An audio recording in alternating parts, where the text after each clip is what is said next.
Welcome to another video by Stan's Auto Repair. This morning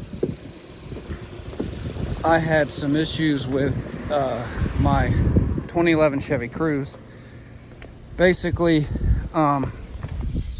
what had happened is I had gotten a message for traction control service, stability track service, and the voltage was running around 12%.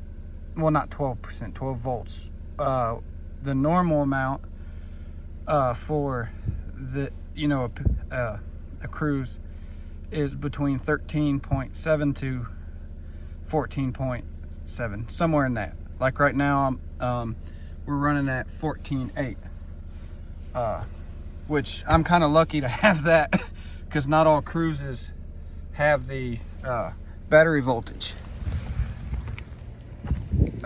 And it went into low power mode.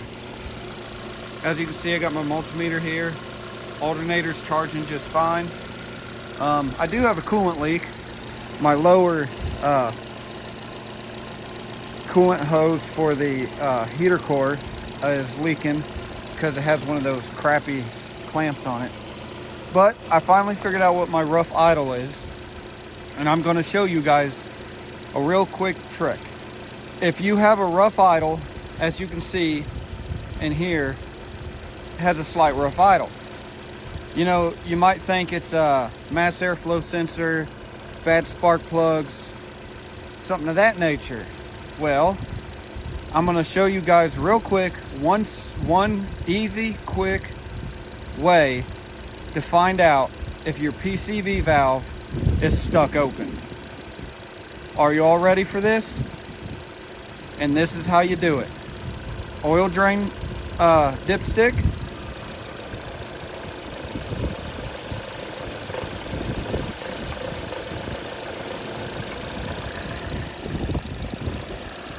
Notice how the car almost stalled there? That means the PCV valve, which is located right here, which is integrated into the valve cover, just like the 1.4 liter. The PC valve is right here, and your oil cap, if I remember right, is down here. So it's just kind of, but that is integrated into here. So basically, in a nutshell, what I need to do, because I literally took my battery out, recharged it to full on a trickle charger. I noticed this negative sensor wasn't hooked up right. It was just dangling down there, so I got it reattached. That's actually, helps the car know that, you got a good charge, and that could have been what was causing some electrical problems. But my TPS system is offline for some odd reason. I don't know why. Low voltage, I guess. Well, it's also super cold. It's now 31 degrees. But so I'll have a video coming up shortly once I'm able to get a valve cover. I gotta find one that's good quality, and then we'll go ahead and get that replaced. But I also got to make sure the alternator is still working, because I have service lights in my car. I got them in here in the front, and I got them here in the back window. So when I got those going, that pulls some power. Luckily, I had a scan tool this morning, so I was able to clear the codes, and it would jump out of limp mode, but I would have to be driving down the road in order to get it to, and it'll jump and just take off like, like I floored it. But that could literally just be the engine going in reduced power mode because of the PCV valve, because it's getting too much airflow.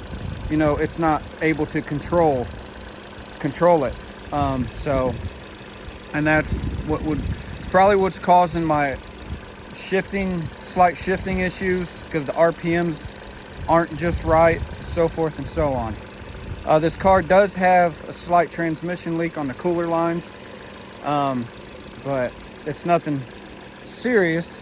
I'm waiting for it to warm up a bit so I can fix that, because my hands right now are literally froze. But anyways, it seems to be charging. which is good. So now instead of going to get an alternator, I'm going to look for a valve cover, because the alternators are Lord have mercy, the alternators are not cheap. They're about $400 or $500 for the good ones.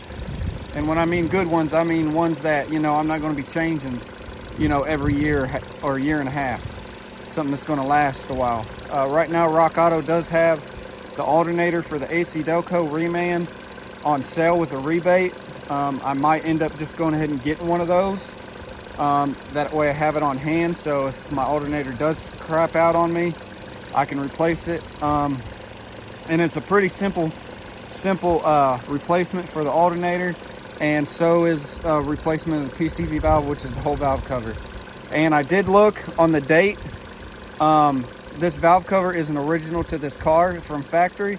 So is the mass airflow sensor. The mass airflow sensor is dated for 2010. So basically what I'm having happen right now is all the original equipment parts from factory are starting to go out on me.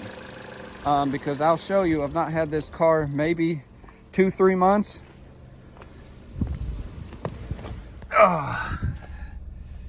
Switch back here.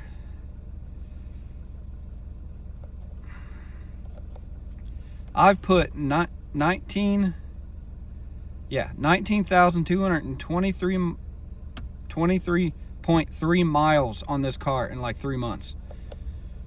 I just got new tires last week, and I've put 2,494 miles on this car. I used 11, yeah, but as I'll show you here, and thank you all for watching, I really do appreciate it. Oh, see, TPS is offline, which is okay with me. I don't care. No TPS light, so it just could be stuff's cold. But at least I have that now, so I don't have to use this. Well, because this thing here was saying that my alternating charge is too high. But on these cruises, 14 volts is about normal for charging. But on older cars, that would be too high.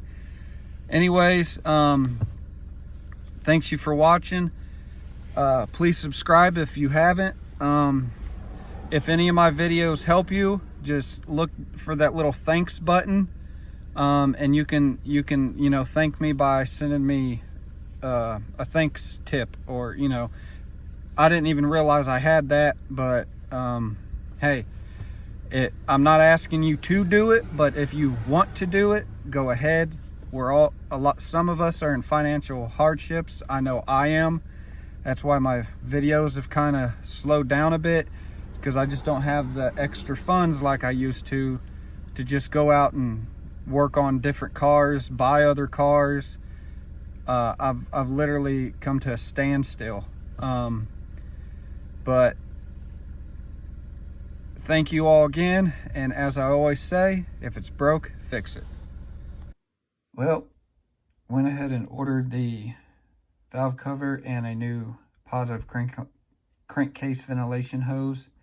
The valve cover comes with a gasket.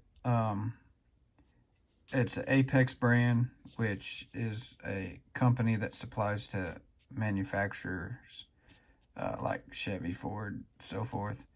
So I'm, you know, getting that direct from the company. Same thing with that. And so, because these two parts right here, this is almost like 40 bucks, and this valve cover is almost $200. And then the gasket by itself is about 30-40 bucks at Advance Auto. So I spent a total of $121.08.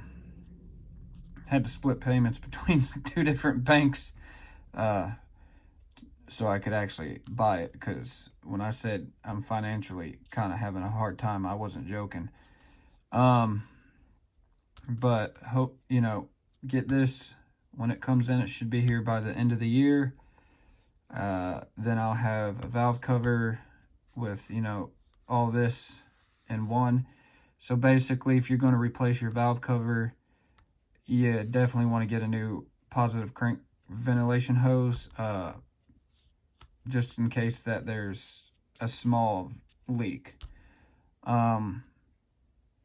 So that's just a little bit of a update along with this video, and I want to thank everybody again for watching. Thank